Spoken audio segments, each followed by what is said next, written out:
nhưng mà qua thôi.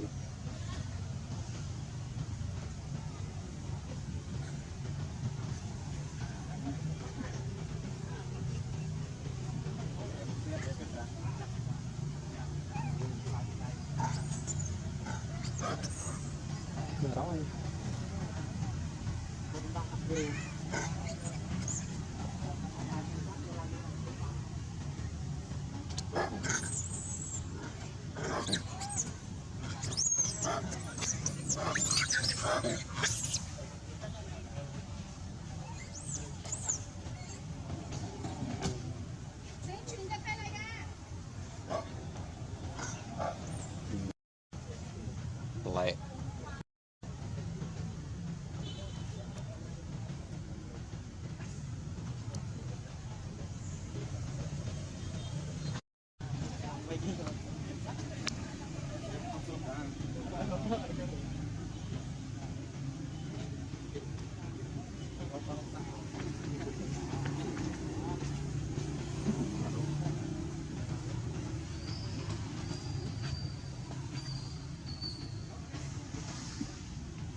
Lại tính bạn đấy. Bây giờ bạn đấy.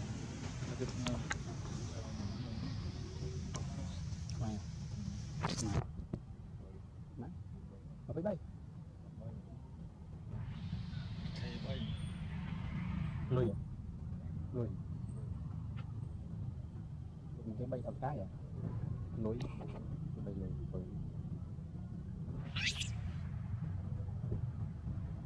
Rồi, con sắt vào nó mới xoắn không bay vũ.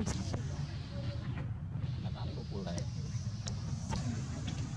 Con sắt ngọc này, hỏi gì?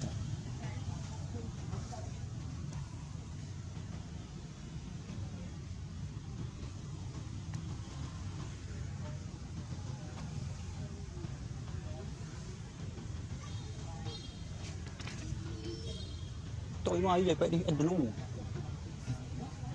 Sao này? Ở đây. Mày. Anh luôn.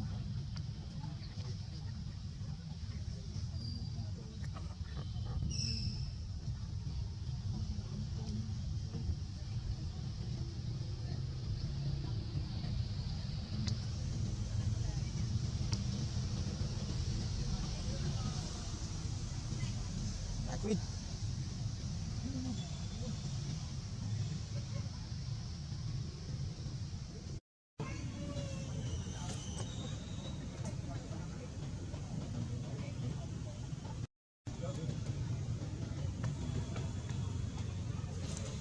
Sầm tuyệt để đẩy. Fit.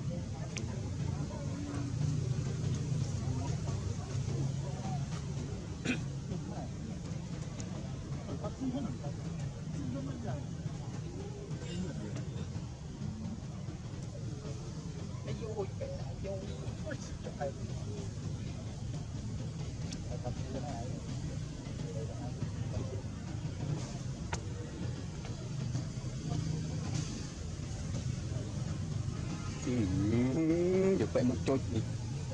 Sáng này đấy. Còn cái camera ánh ban này.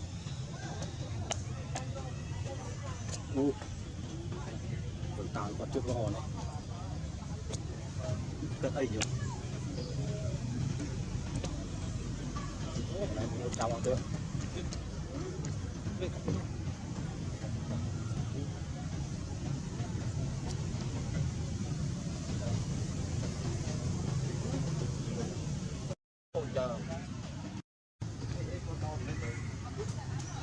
Thứ này cũng là nó mất không. Qua cắt mất. Trờ này.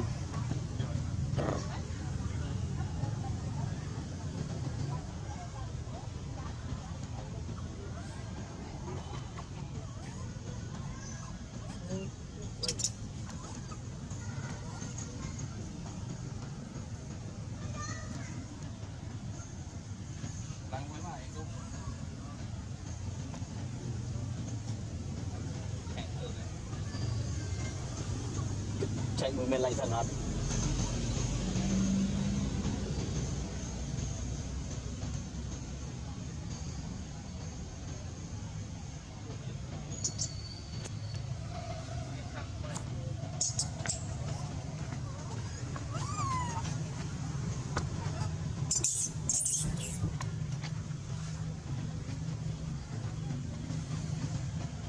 hoang ấy mới côn ảnh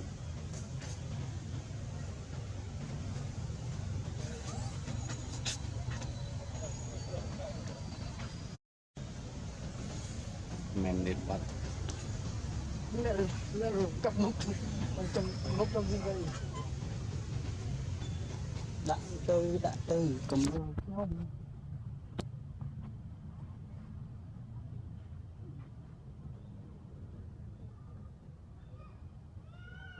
nhưng mà cũng đòi cồn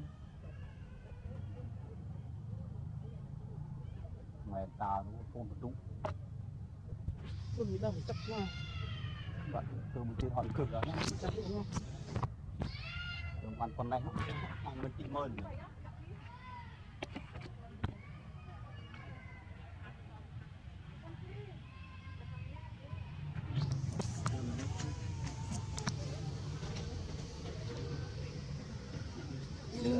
người ta chỉ kêu nhốt người gì